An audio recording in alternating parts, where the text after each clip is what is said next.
Okay, we are almost halfway through what we just designated that we wanted to do. This is our fourth meeting. We have 4 more coming up, I think.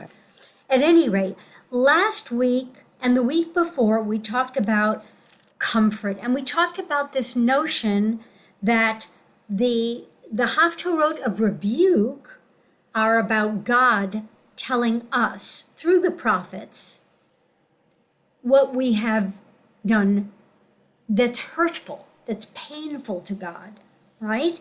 You went and you whored after other gods.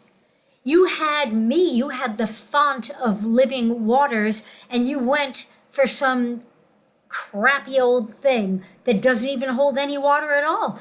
God tells us how our actions have hurt God. Then Tisha B'Av comes along and we tell God, well, okay, but we have suffered. We have suffered.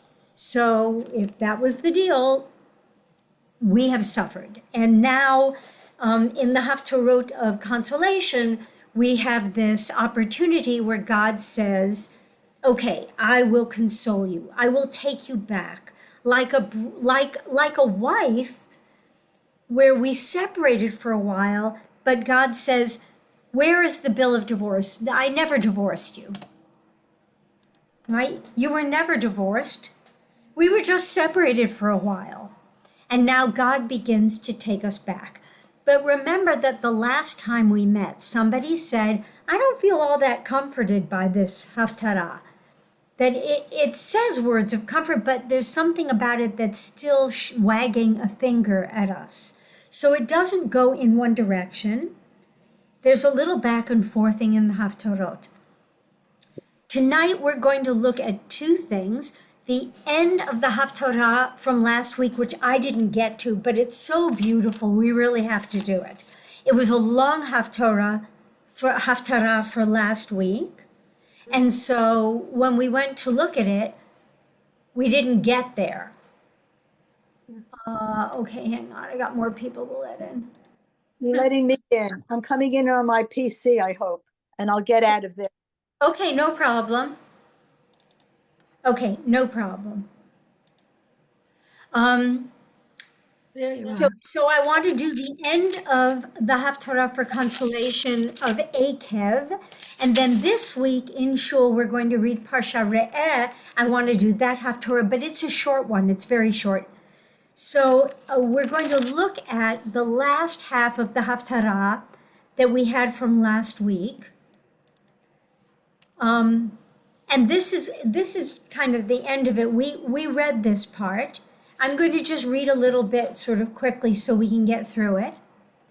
Thus says Adonai. Here is an announcement straight from God. Hey, where is the bill of divorce of your mother who I dismissed? And which of my creditors was it to whom I sold you off? You were only sold off for your sins, and your mother dismissed for your crimes. Why, when I came, was no one there? Why, when I called, would none respond? Is my arm then too short to rescue? Have I not the power to save? With a mere rebuke, I dry up the sea and turn the rivers into desert. Their fish stink from lack of water. They lie dead of thirst. Okay, so this is this image that we have of God saying, look, nobody wrote a Sefer Keritut, a bill of divorcement. I didn't divorce. When it says your mother, who are we talking about? We need to just straighten it out a little bit. Who's the one who was ancestors, matriarchs? No, not the matriarchs. God is talking through the prophet Isaiah to Bnei Israel. Who is the mother? The nation. Remember? Jerusalem. Jerusalem. Okay. Jerusalem. In other words, Israel, the actual land, the possession, Jerusalem in particular. Okay? And this is Isaiah speaking a little bit like, we're going to see in the next Haftarah that Isaiah speaks like a Zionist, like somebody with enormous zeal for the country. And last week we saw this description of the hills. Let the hills be made low and all the valleys rise up so that you have an even road. And he's talking literally about the geography of the land, right? But here, where's the bill of divorce? This is God saying, look, I know I threw you out, but that doesn't mean I divorced you. I didn't divorce you. We separated, and you people who committed crimes against me, you were sold off for your sins, and your mother was dismissed for your crimes, but I turned everything into, here's the reference to Tisha B'Av. I clothe the skies in blackness. Albish, which is clothing, right, from Lamed Bet Shin. Albish Shamayim Kadrut. Visak Asim Kisutam. And I made their clothing sackcloth, which is this nasty, itchy stuff that you wear when you're in mourning. And now here is the prophet speaking. Somebody want to read? I shouldn't keep reading. Somebody can read. Except I want to just point out that the first two words here are Adonai Elohim. You look at this, you see that even though this is Yud He Vav He, that the pointing is telling us to say E-O-E. Elohim, Adonai Elohim, my Lord God. Or, my sovereign God gave me a skilled tongue to know how to speak timely words to the weary. Morning by morning, God rouses me, rousing my ear to give heed like disciples. My sovereign God opened my ears, and I did not disobey. I did not run away. I offered my back to the floggers and my cheeks to those who tore out my hair. I did not hide my face from insult and spittle. let's stop there. So what's the feeling about this? I mean, emotionally, what does this do to us? Tears Yeah. us apart. Yeah. Say it wow. again, Ruth. It tears us apart. Tears us apart. It tears us apart. And you know, we talked, gosh, I'm getting myself a little mixed up because I never know what I said at Monday and what I'm saying today. But on Monday we talked about, and a long time ago we talked about the fact that the prophet's job is to go where God sends, say what God puts in his mouth, stand in the breach between God and human and man, and between God and Israel in particular, and to take what comes, right? To get beat up or called a liar or dismissed or spit on or whatever.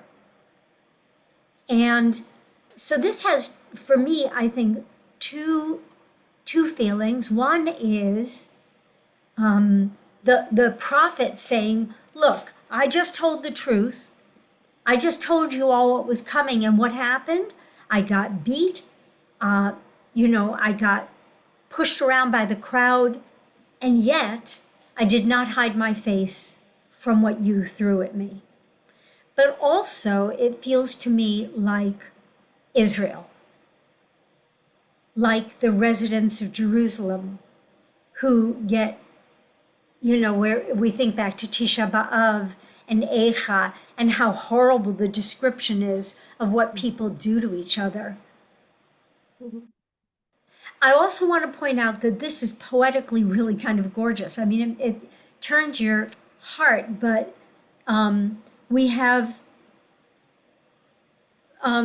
lots of repetitions of words or of sounds in here.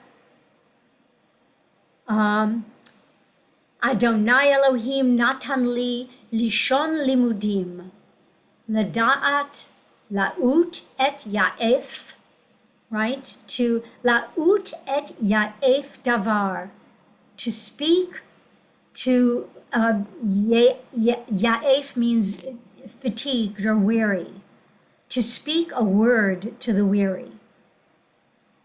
And look at the way that the things line up. Ya'ef, Ya'ir, Ya'ir, right? The poet is putting together these pieces. Yair baboker. The vertical line is called a psik, and it means a pause. Yair baboker baboker. The poetry repeats and repeats words to illuminate each morning, each morning. Yair li ozen. God rouses my ear. Lishmoa kalimudim. To listen like a disciple or like somebody who is learning something. And again, Adonai Elohim. Tachli ozen. Ve'anochi lo mariti achor lo nisugoti. There's this sound repetition that the poet is using. Let's go on. Somebody else read. Go ahead, Ruth. Oh, okay. But my sovereign God will help me. Therefore, I feel no disgrace. Therefore, I have set my face like flint, and I know I shall not be shamed. My vindicator is at hand. Who dares contend with me? Let us stand up together. Who would be my opponent?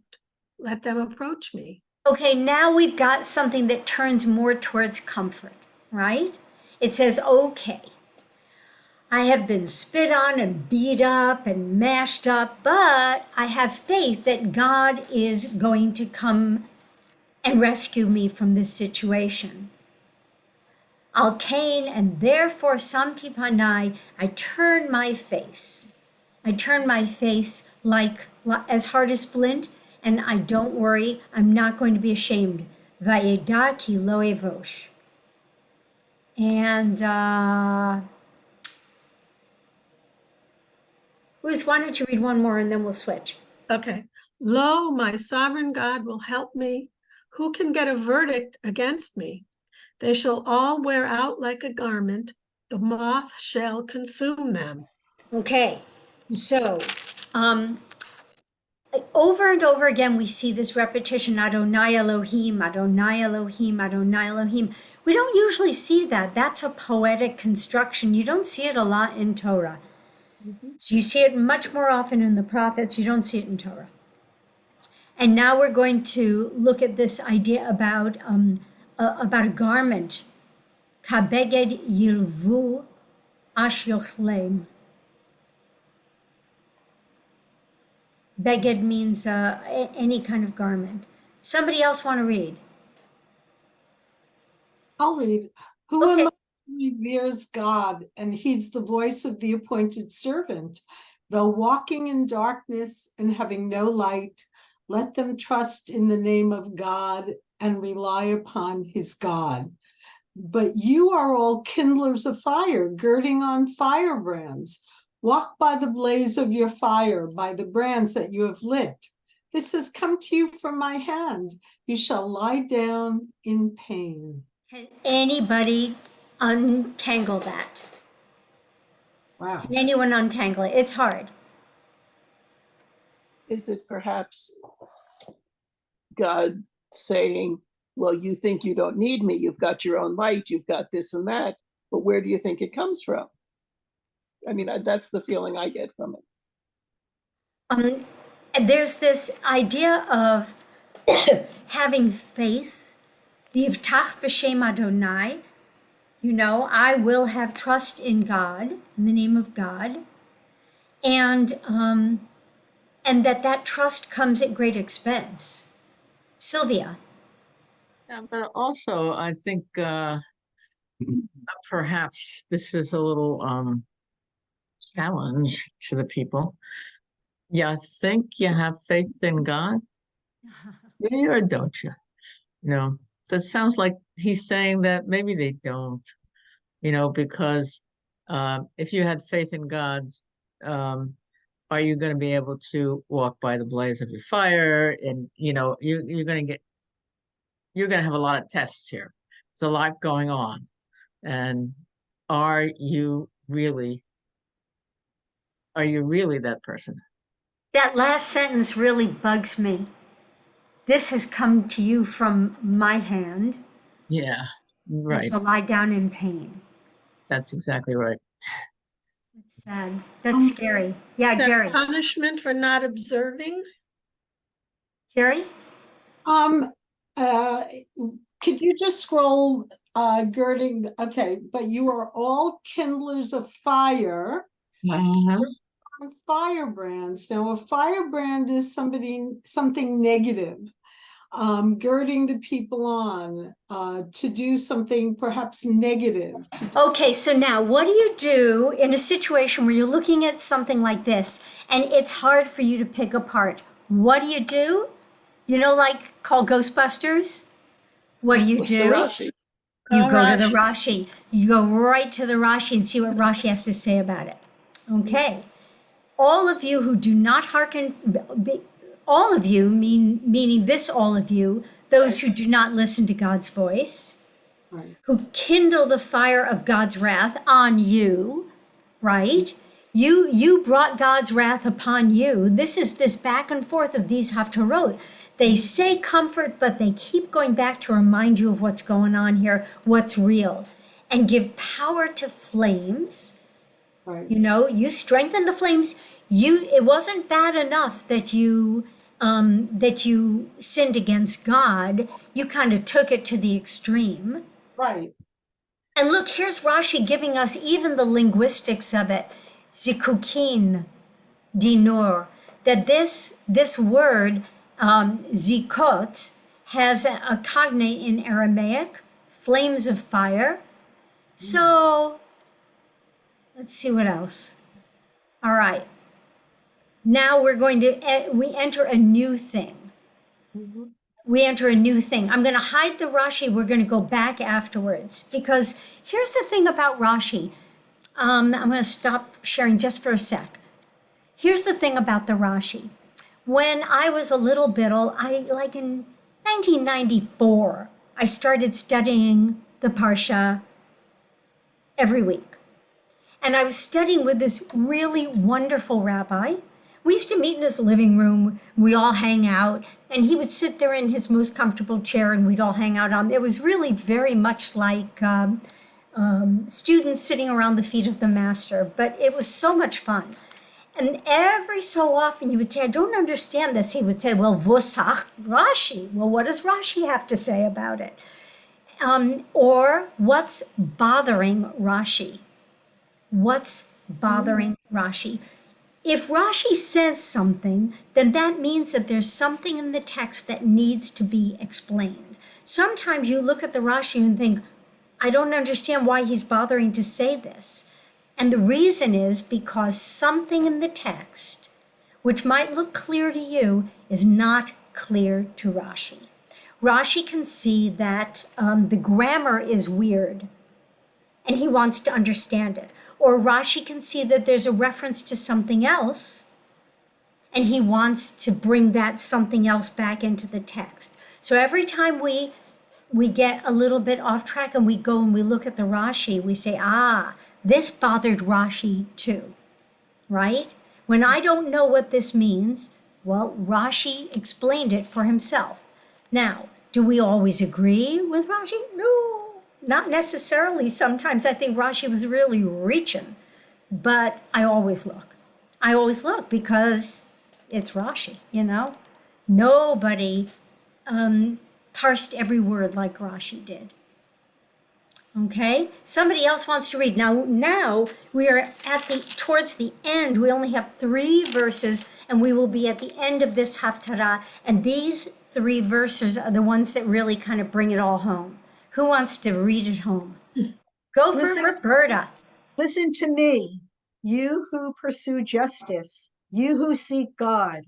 Look to the rock you were hewn from, to the quarry you were dug from.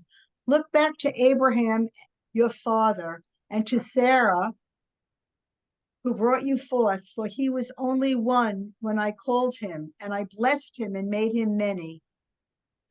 Truly God has comforted Zion, comforted all her ruins, made her wilderness like Eden, her desert like the garden of God. Gladness and joy shall abide there, thanksgiving and the sound of music. That's it. That's the end of the Haftarah, the one that we read last week, which is a very long one. So look, is that not gorgeous? Wow, that's beautiful.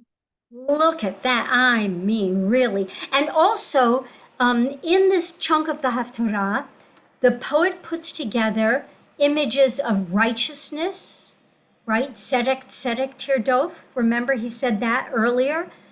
Righteousness and the rock, right? We talk about the Tzur Yisrael, the rock of Israel, and this looking back to the Avot and the Imahot to say that you know, when we daven the Amidah, we say to God, Yuhu, we are the children of your beloved Abraham, Isaac, and Jacob, Sarah, Rebecca, Rachel, and Leah. So, you know, we have some standing here.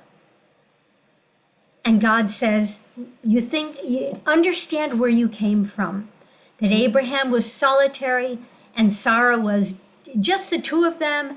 And now look at all of you. And now we're going to have this repetition. Ki nicham Adonai Tzion, nicham kol chorvoteha, vayasem midbara ka'eden ve'aravata kegan Adonai. Sason v'simcha. Right? Sason v'simcha, the way that you sing it at a wedding. Right? Sason v'simcha, yimad seva, todah, ve'kol zimra, and the sound of music. Music. Isn't that amazing? The hills are alive. Okay? Yeah. All right. So now that was the second Haftarah of consolation. And now each one of them gets us closer and closer to this feeling of being taken back. And Rosh Hashanah is that moment of saying, ta-da, God has taken us back. By this time in the book of Isaiah, the next Haftarah we're going to look at is for the Haftarah for Re'eh, and it's in the book of Isaiah, chapter 54. It's teeny tiny. It's only, I think, 11 or 12 verses, 10 or 11 verses. It's tiny. It's always the one that if a kid is going to have problems, I say to the parent, can you manage that for a bar mitzvah? Because this is going to be the perfect haftarah for your kid. Okay? By this time, we are not talking about the first person that we call Isaiah. Now we're into this third iteration of Isaiah. Chapters 1 through 39, that's primary Isaiah. Chapters 39 through 44, maybe through 49, is second Isaiah, Deutero-Isaiah. And after that, we are in third Isaiah. What does that mean? Is it a separate person? Maybe not, probably not. It's probably those prophets or those people who were of the school of Isaiah, right? Just the same way that if you go to the Met and you look at a piece of work, it might say from the school of Rembrandt. So they don't attribute it to Rembrandt, but they attribute it to the guys who are hanging on. So that's what's happening perhaps here. These are a group of people who either have held on to passages from the original Isaiah that were not put into the original chapters, and they're bringing them up again, or they are prophesizing and saying poetry in the name of Isaiah and in the style of the first Isaiah. We don't know who they are. But we do know that it's a different set of chunk of prophecies. So let's look at this next haftarah. It is Book of Isaiah 54:11. So we leave here, we go to this, and this is one of my very favorite openings for a haftarah. 54:11. Oniya so'ara lo nuchamu. right? We're back to this idea about what does it mean to be comforted. Is there anybody who hasn't read who would like to read? No? Go ahead, you can chant it, Naomi. I've read this one before. It's I you're know, right, we've it is read a it. nice one. Ania Sara lo nukama ine anochi marbihitz bapur avanayich v'yesidetayich besapirim. Very nice. So, unhappy, storm-tossed one. So that idea of storm-tossed, it comes from this first word, aniyah, which means a ship, like a boat that's been tossed around. Okay? Yeah, yes. Yeah. What were you going to say? No, nothing. I learned a song in the summer, Onayat Zahav, a golden boat. A golden ship, right? There you go. Every time you see the word hine, it is a behold moment. Hine anochi. Anochi is an antiquated way of saying ani, I, right? But when you see those two words together, hine anochi, behold I, right? And anochi, I don't think that there's, I don't think there's a situation where anochi is used by a person. It's God talking. And this idea of laying, the word carbuncles, that stumped me for a while. Let's see what Rashi translates. Oh, I know what I wanted to see. There is, no, not that. So I like the Targum. Occasionally it's fun to look at a Targum. A Targum is a translation into Aramaic of the Hebrew and then from the Aramaic to the English, okay? So this Targum says, O distressed city that receiveth affliction, concerning her the nations say, she shall not be comforted. Who else do we know who says, I'm not comforted? Rachel. Rachel is not comforted, crying for her children. Behold, I lay the stones of your pavement with mosaic. So instead of carbuncle, to say mosaic gives you a whole new feeling for what this means. Like you're going to follow the yellow brick road and it's going to be beautiful. And I'm going to make your foundations with costly stones with sapphires. That's such a Now- contrast between the two meanings of carbuncle. One is that it's an infected boil. Yeah. Right. So, but you know why it says that? It says that because the word because a carbuncle looks like this stone. But Right. also it's a carbuncle is isn't it associated with the bottom Of a underneath boat? a boat or ship? Yeah. So there. So it also relates back to the ship. So except that a carbuncle is well, I want to see what Rashi says. Yeah, Rashi is saying something about some sort of stones. So I think that we're looking at things that all looked alike, right? Like this infected thing and the stone and the growth on the bottom of a ship. But there were stones that were carved to make paving stones. I'm also confused. Things on the bottom of a ship, aren't those barnacles, not carbuncles? I think that there's another way to say it, but you may be right. I may be just You're right. confusing, I know you may be right. confusing the sounds, okay? Yeah, The carbuncle is also the name of a gemstone. Yeah, oh, thank you. So that makes sense now. Gem. Let's look at what the Midrash says. Midrash, not Breshit Rabbah. Midrash Tehillim, no. Psikta Rabata, there we go. Oniyasa Ara, B'nei Ish Admash Kvodi Lichlima Vigomer. B'nei Ish, that means, Elu, these are Doag, the people who are worried, who are upset. Shehin B'nei Avraham, Yitzchak, Yaakov, that those are the children the offspring of Abraham, Isaac, and Jacob that are worried. The Ein Ish Elu Avan, and there are no other people. I'm not getting all of this. Kamada. When you say Ish, you must be referring to, not that there are no other people, but I think that's what it means. That when the word Ish is used, it means Avraham. Yes. And now Yitzchak. Mhm. And then Yitzchak and then Yaakov, right? Okay. Let's go back. Let's go on, because even though it's short, I don't want to spend forever on it. Okay, now we're going to talk about these beautiful images. Whoever was reading, keep reading.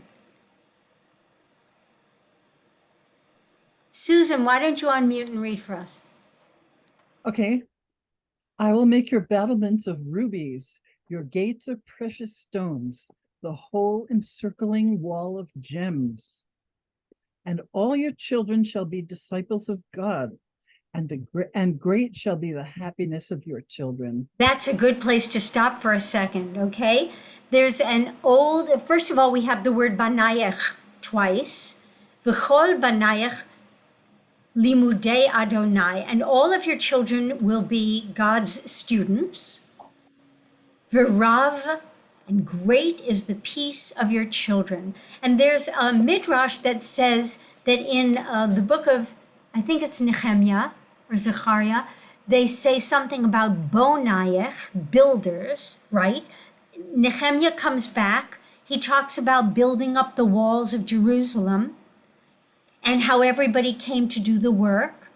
And the midrash says, when you see this sentence, and you see the word bonayech, which means a builder, you should be reading banayech, your children, that your children shall be the ones who build you up.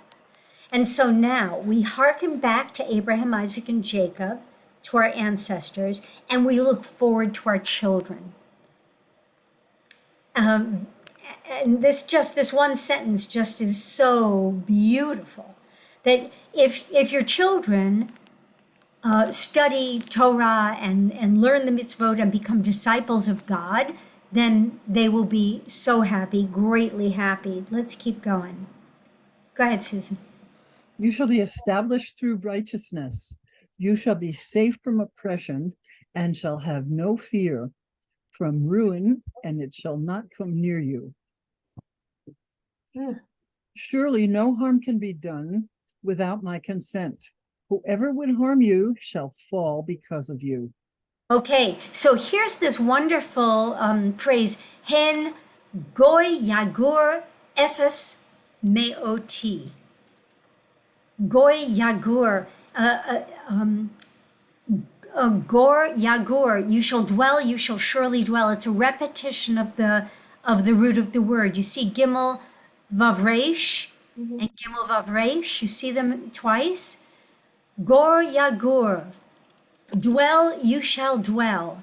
Ephes meoti, nothing is going to happen to you. And here again, we have the word for to dwell or to live. Migar itach, anyone who dwells with you, alayach yipol, it shall, they're going to fall. They're not going to, they can't harm you, right?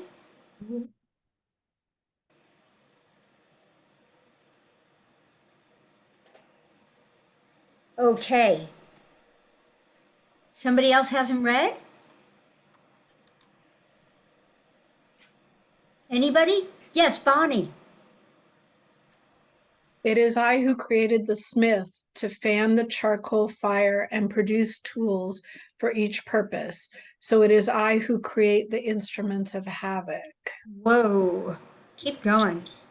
No weapon formed against you shall succeed, and every tongue that contends with you at law you shall defeat. Such is the lot of the servants of God's servants, such their triumph through me, declares God.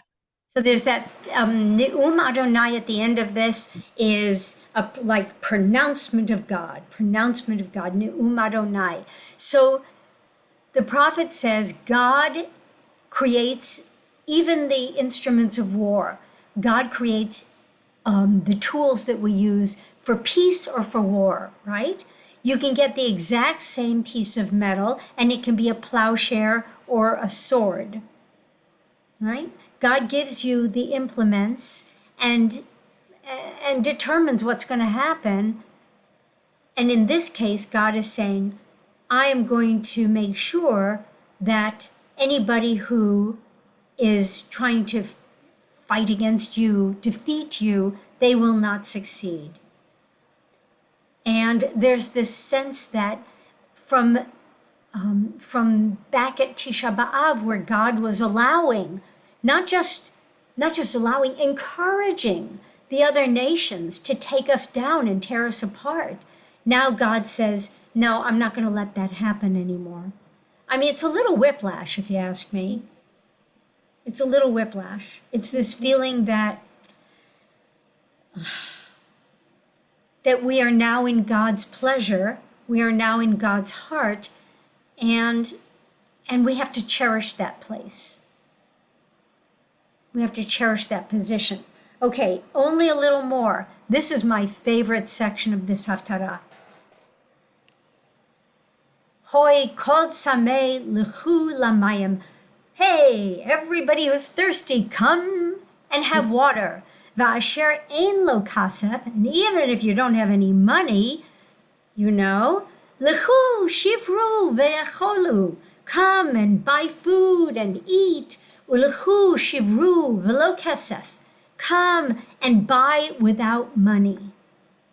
V'lo machir yayin v'chalav. And have wine and milk that cost you nothing. Right? The sense of abundance, and the land which went fallow and which was drought-ridden and which was crummy is going to produce so much that everybody is going to have what they need, and nobody will be holding out from anybody else. Just come. It's all going to be just fine. Return to Jerusalem. Return to the ruined city. It's all going to be great. Now, this is an interesting sentence. Lama tishkalu kasef v'lo lechem. Why do you spend money for that which is not bread, and your earnings for that which does not satisfy? What does this harken back to? Well, it reminds you of worshiping things that are not God.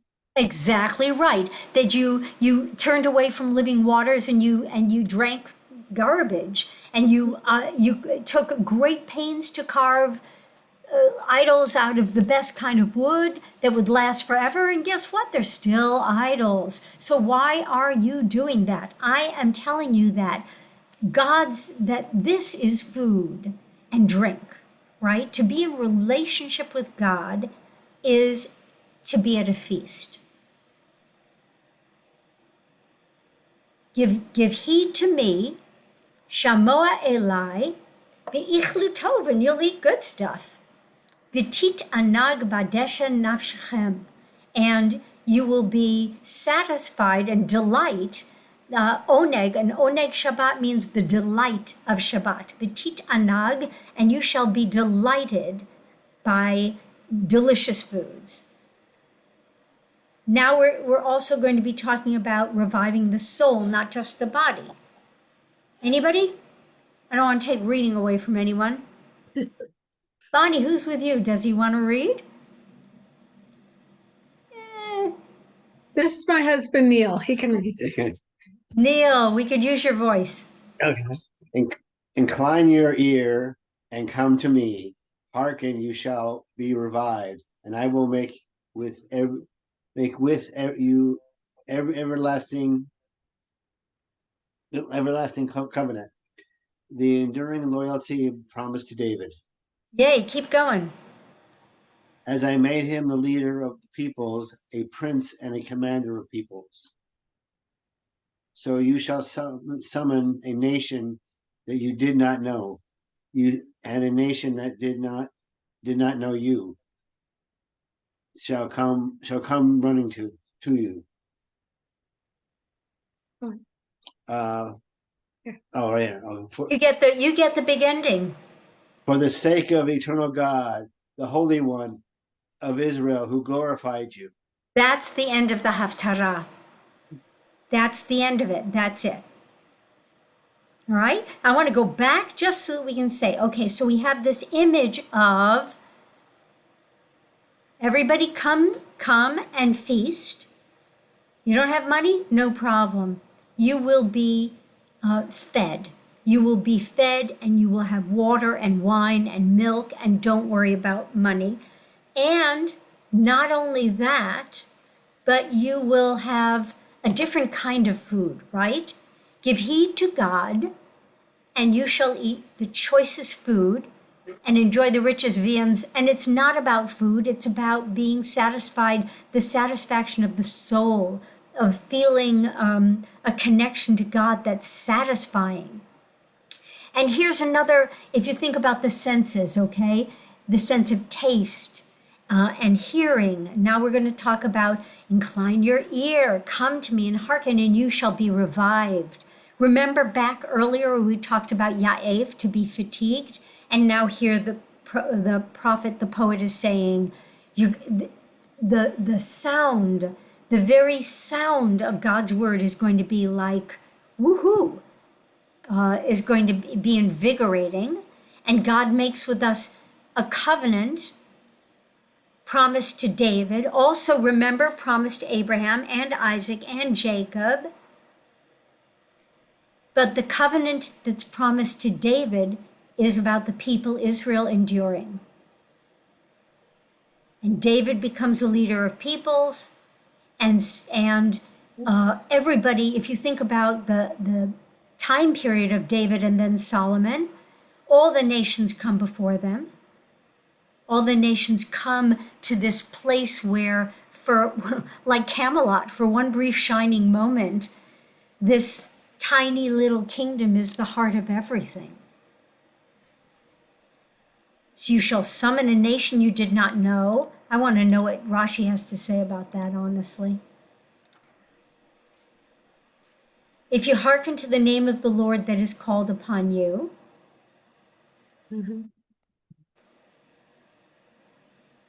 Before the verdict is promulgated, there's now it feels to me like a reference to Rosh Hashanah and Yom Kippur, when God still says, seek God. Seek God and call out while God is near. Okay. So now, do you feel comforted? That's the question I have for you. Yes.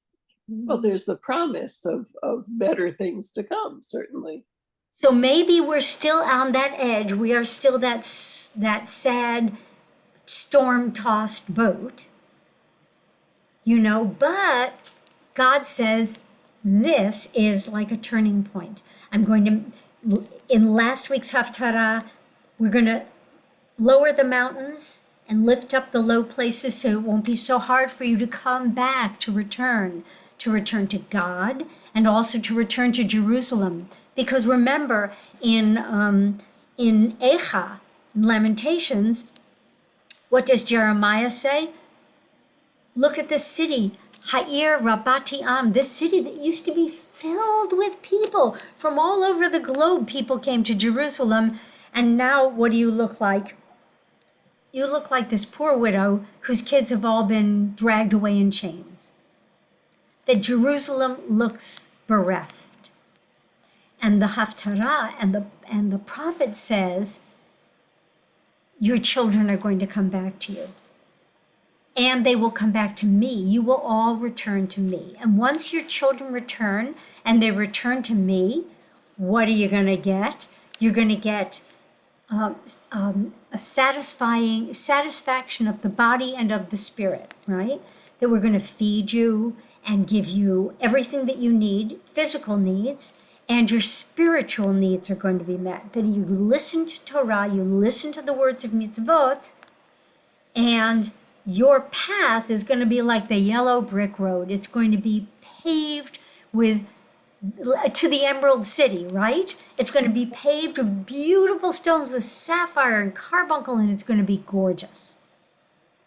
It's going to be gorgeous. And I have a question. Sure. Is this prophecy is in between the time of the two temples? No, No, because Isaiah still does not see the destruction of the first temple. That's not where he is historically. In other words, Isaiah, whether we're talking about him or people from his like loyal batch of people, they are around 700 BCE, and the first temple isn't destroyed until 586. So this was a prophecy about the destruction of the first temple and then the promise that it will be restored.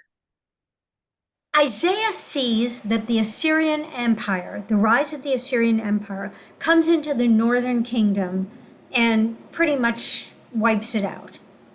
But they don't enter Judah. They don't enter the southern kingdom. And what's in the southern kingdom? Jerusalem. Jerusalem. Remember, the distribution is kind of funny. 10 tribes are in the northern kingdom, that's Israel. Only 2 tribes inhabit the southern kingdom.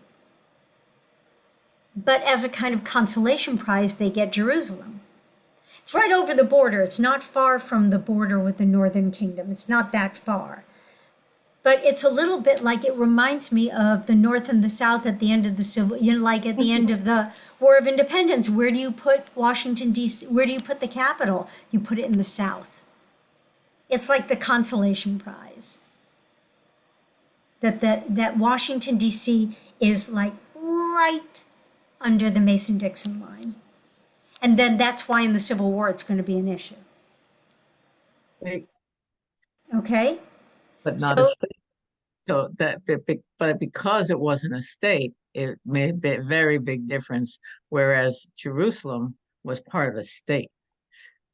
Yes, Jerusalem is it, but it's like the heart and soul of it.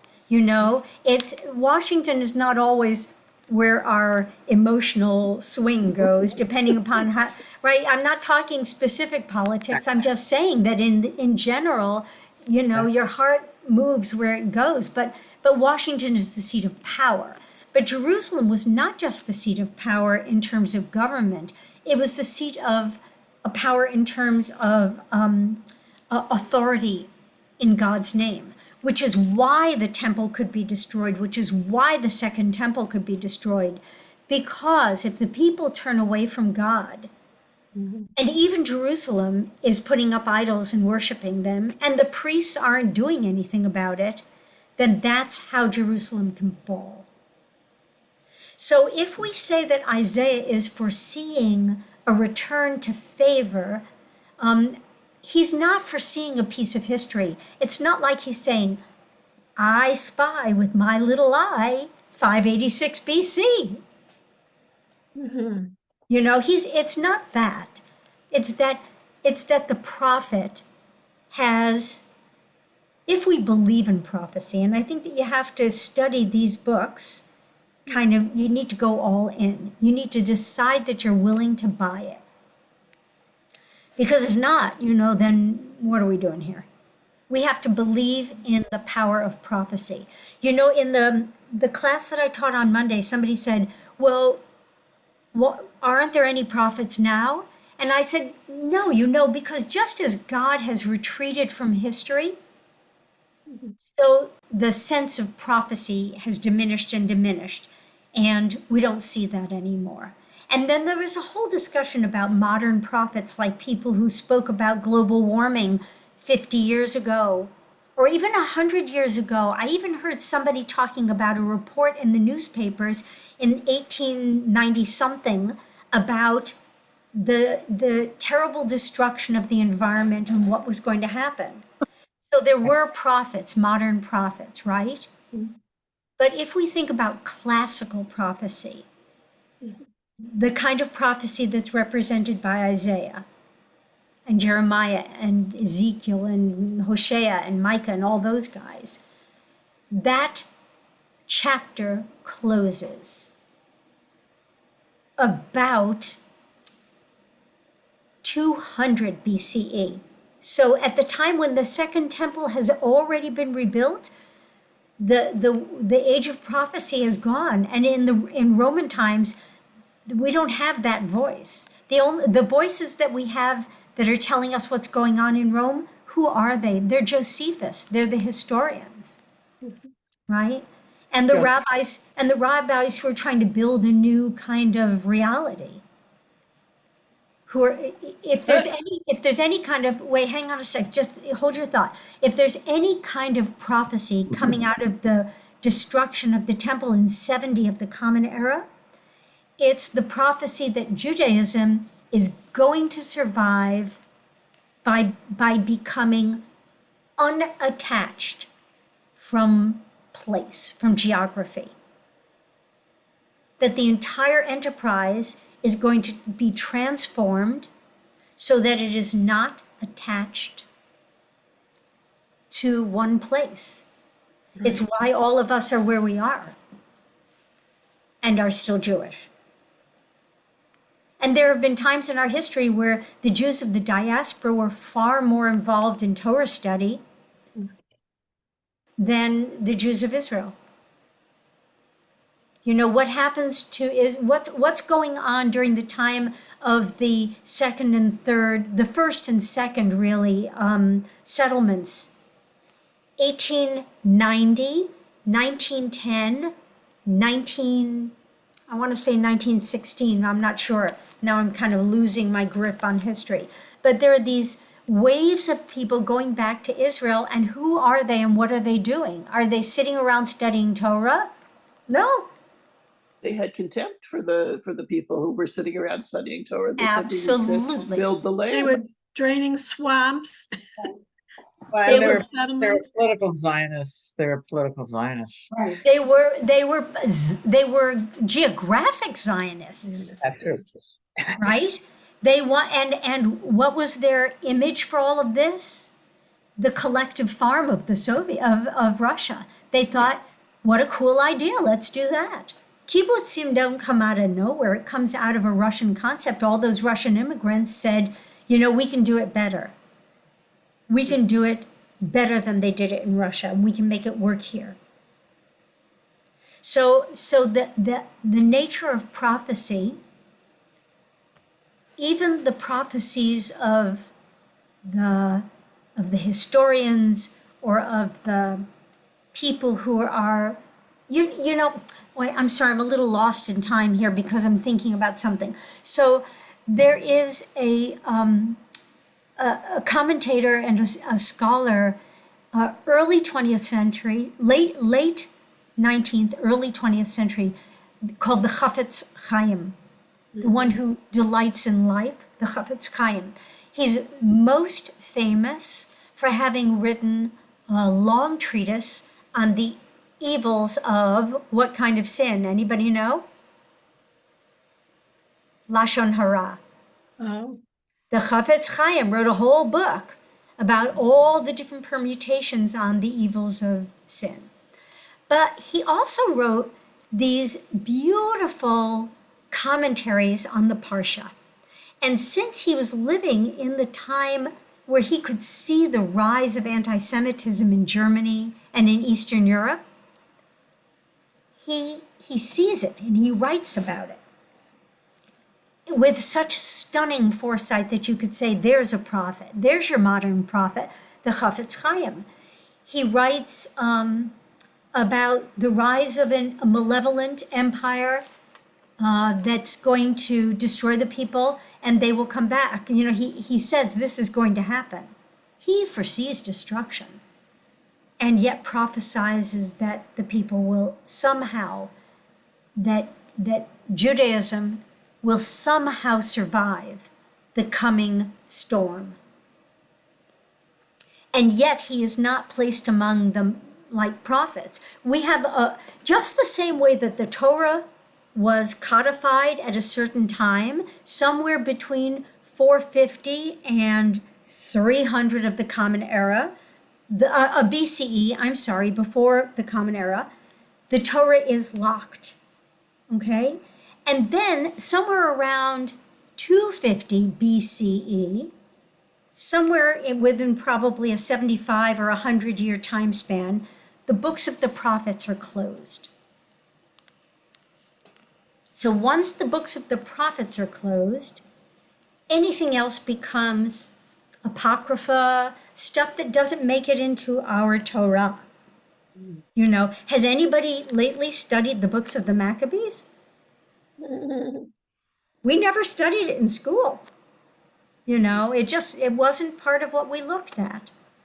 So there is a lot. I went for a walk the other day and I saw this guy, and he was on a bench near where I live, and he was underlining lines in a book, and I just couldn't stop myself. I said, "So what are you learning?"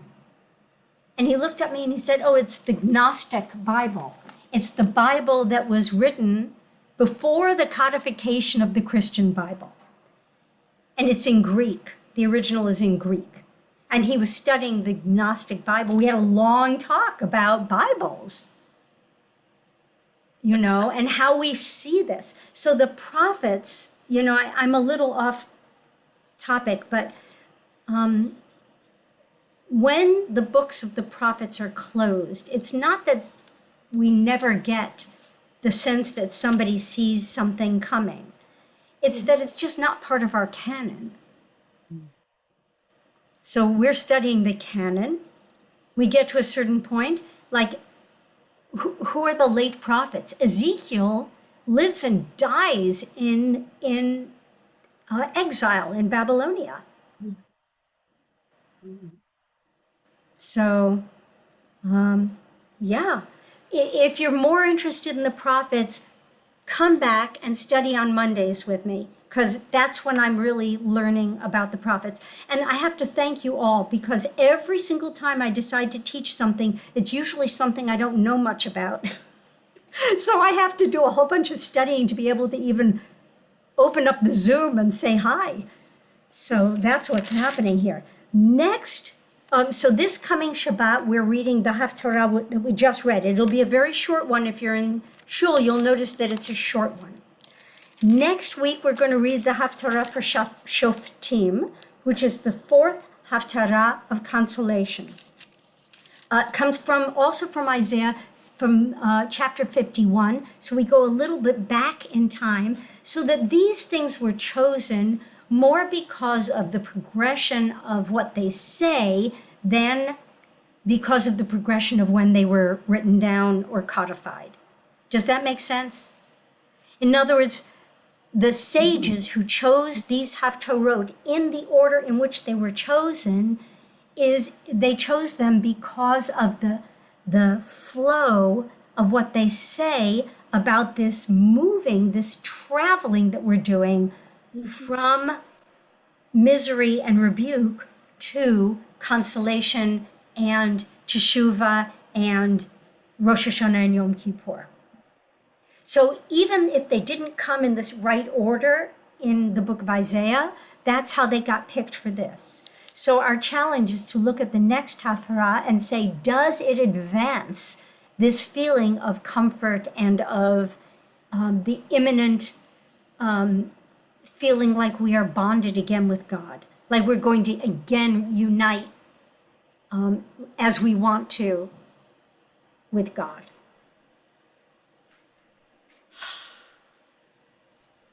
Anybody have anything they want to add? I just want to say that it's so cool because it just kind of reinforces to me the process for me as an individual Jew, coming from Tisha B'Av and progressing towards the High Holy Days. And there's this whole period, which I'm in the middle of now, where I'm not feeling so connected. And I know it'll pass. I mean, I understand that, but the way you explain what is happening with these Haftarot, just mirrors that whole process. That's so cool. Yeah, this back and forth, and I don't know where I am, but boy, we're going to get there by Rosh Hashanah. And you know what else, Sylvia? It makes me think of how I feel in the run-up to Passover. It's like, oh my God, I'm not there yet. No, and then the week before, I haven't cleaned enough, and I haven't bought enough, and I haven't gotten rid of enough, and on and on and on. And then you take a deep breath and you enter Passover with whatever kind of grace you can. And the same thing, I think also, because I've been a Hazzan, this year, by the way, I'm going to be like a Rav. I'm going to be on a bima in Maryland where I'm going to be really more kind of a Hazzan Sheni. I have a cantorial soloist who's going to be the cantor. I'm going to be doing kind of the rabbinic role. But for me, every year, it's this hysteria about, is my voice going to hold out? Am I going to learn something new? Am I going to sing the something new that I learned, or am I going to chicken out and say, no, I'm going to go back to the thing that I know really well? There's this back and forth that happens on the run up to Rosh Hashanah that has a lot to do with all of the, like my physical needs, my voice, meals, transportation, is my robe clean? Like all this stupid stuff. And then that moment where you think, do I have the spiritual wherewithal to do this? And to be an honest broker, to do it not for me, but for my congregation, to do it on behalf of my congregation. And whatever comes out of my mouth, whatever squeaks and squirms, it's just going to have to be okay because I have done my best. And I think that that's what we're doing through these Haftarot. We're saying, we have done our best, and now God is going to mend the whole thing so that we can come back. We good? Thank you so much. Thank you. Thank you. See you next week. Have a good week, everybody. You too. Thank you. Take care. Bye.